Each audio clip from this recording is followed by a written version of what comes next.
Three news stories for you. Firstly, we'll talk about Sudan, where Sudanese ousted Prime Minister Abdullah Hamdok has been reinstated. A few hours ago, I told you about this upcoming development. But protesters have rejected this agreement between Abdullah Hamdok and Abdul Fattah al-Burhan. Secondly, last night, a drone strike was conducted on Mekelle. Ethiopian Air Force conducted drone strike. Gata Choreda, a TPL spokesperson, issued a statement on Twitter. Why is that?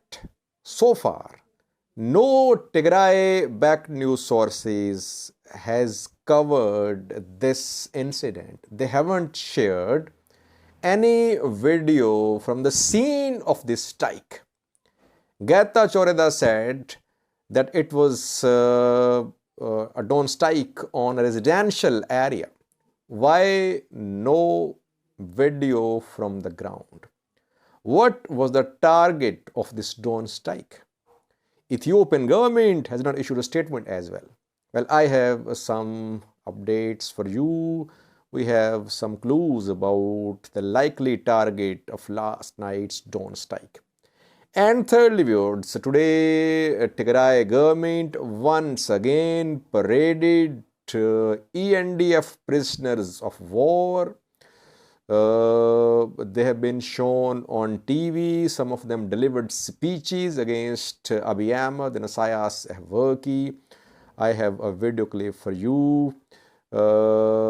Firstly, let's talk a little about Sudan. Because a few hours ago, I told you that Abdullah Hamdok was about to be reinstated as head of Ummah party, had disclosed in a conversation with Reuters. Now, the news has been confirmed. Abdullah Hamdok has been reinstated as Sudanese PM. Abdul Fattah al-Burhan, army chief, and Abdullah Hamdok has signed an agreement. Technocrats government will be formed now. But what about Sudan's protesters, professional unions, doctors' union, traders' bodies, which have been protesting since the 25th of October when the coup was staged by Abdul Fattah al-Burhan? Well, what we have learned so far is that protesters have rejected this agreement between Hamdok and Burhan. Protesters say that Burhan has gained legitimacy and impunity by signing this agreement with Abdullah Hamdok. They say that 40 protesters have been killed so far, several hundred injured. He went against the constitution. He staged a coup. And now he is sitting as army chief with Abdullah Hamdok.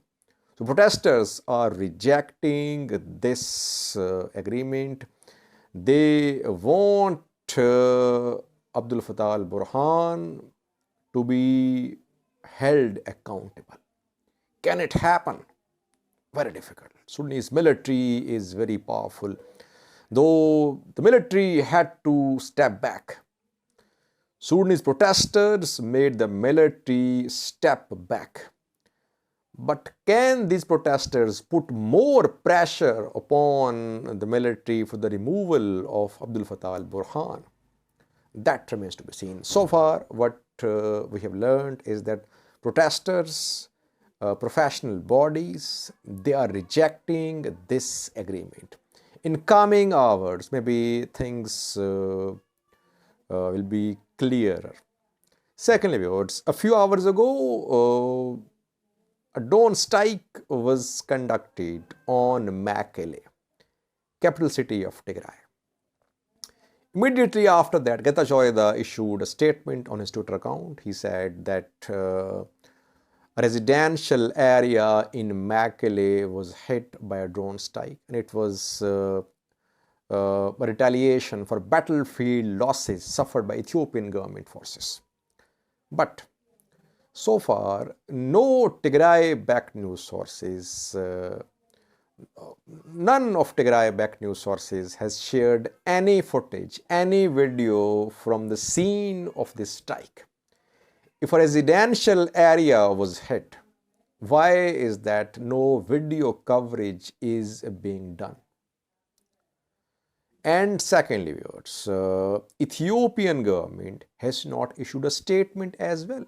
In the past, we have been seeing that whenever an airstrike or drone strike happened on Tigray, both sides issued statements.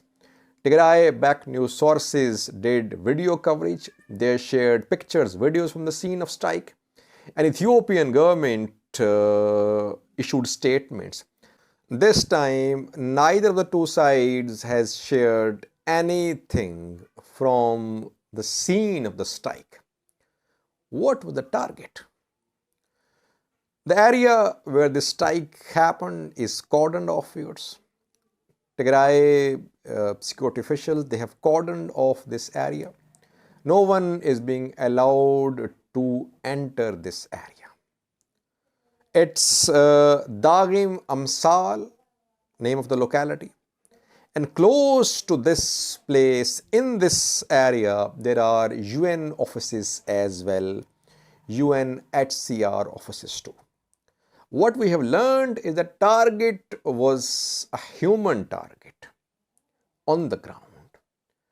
Since Tigray government, Tigray-backed news sources are not sharing any videos, pictures from the scene of strike, so it's very much clear that this is a sensitive area where this strike was conducted. Whether it hit the target precisely or not, we don't know. But the area seems to be very sensitive. That is why it has been cordoned off and no one is being allowed into this area. Some Ethiopian government unofficial sources say the target was hit precisely and target was a human target. They are not naming anyone. They are saying a human target was hit. Unofficial sources. Again, I'm saying no official statement from Ethiopian government so far. Tigray government, same stance. Attack on a residential area. But they're not sharing anything from this residential area. There is something that Tigray government is trying to hide or trying to clear before giving local media access to this place. It seems to be a precision strike, viewers. Ethiopian government has recently acquired drones within the past 1 month which can conduct precision strikes. TB2s, though no visual confirmation, are extremely precise. Wing long 1, 2, if they have the right ammunition, they are precise too. It seems to be a precision strike. And a target was either precisely hit or it was not hit, but the area where the strike happened is a sensitive area. That is why Ethiopian government is not issuing a statement and Tigray government is not letting local media do video coverage from the scene of this strike. Now, secondly, viewers, lastly, Tigray government today paraded, they showed ENDF prisoners of war. We know that thousands of ENDF soldiers are in the custody of Tigray government. Most of them were taken prisoner when the fighting was going on in Tigray region of Ethiopia. Once again, they were shown somewhere outside Mekelle city, and some of them delivered speeches as well, written speeches, and they denounced Abiy Ahmed, PM of Ethiopia, and Isaias Afwerki, Eritrean president, in their speeches. Now, of course, their speeches, their statements are not important because they are prisoners of war. So confessional statements of prisoners of war are never reliable. They will say what Tigray defense force will tell them to say. Therefore, their confessional statements don't matter. What matters is that such a large number of ENDF soldiers are still in the custody of Tigray Defense Force. And I have not seen any effort so far, publicly at least, from Ethiopian government to secure the release of these ENDF prisoners of war. They are your soldiers who fought for you. You must make efforts for the release. You can do some sort of quid pro quo, some sort of exchange of prisoners. It happens in wars. It's not something new. There must be TDF soldiers, TDF fighters in the custody of Ethiopian government too. So there could be an exchange of prisoners. But so far it has not happened, viewers. Watch a video clip showing a large number of ENDF prisoners of war who were shown today outside Mekelle. Thank you for watching.